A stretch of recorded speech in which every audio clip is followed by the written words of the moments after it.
శుభాకాంక్షలు తెలియజేసుకుంటున్నాను. అలాగే మహిళా దినోత్సవం సందర్భంగా ఇంకొక మాట చెప్పాలనుకుంటున్నాను.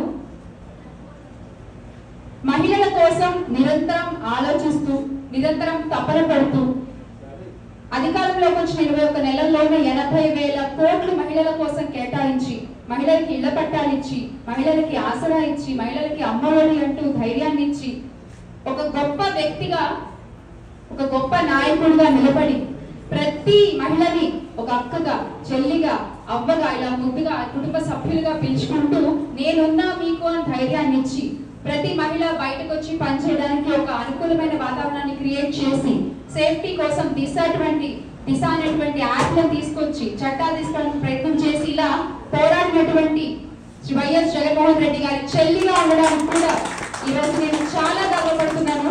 ఈ మహిళా దినోత్సవం సందర్భంగా జగన్మోహన్ రెడ్డి గారికి మహిళలందరి తరఫు నుంచి కూడా ప్రత్యేక కృతజ్ఞతలు ప్రత్యేక ధన్యవాదాలు తెలియజేసుకుంటూ ఎస్ త్వరలోనే మళ్ళీ ఆయన ఆంధ్ర రాష్ట్ర ముఖ్యమంత్రిగా చూడబోతున్నామని మహిళలందరూ కూడా ఈసారి అన్న వైపు నిలబడి అన్నని మళ్ళీ గెలిపించుకుంటారని మాటిస్తూ అన్నకి ఈ సందర్భంగా మరొకసారి మహిళలందరికీ కూడా మహిళా దినోత్సవ శుభాకాంక్షలు. Thank you.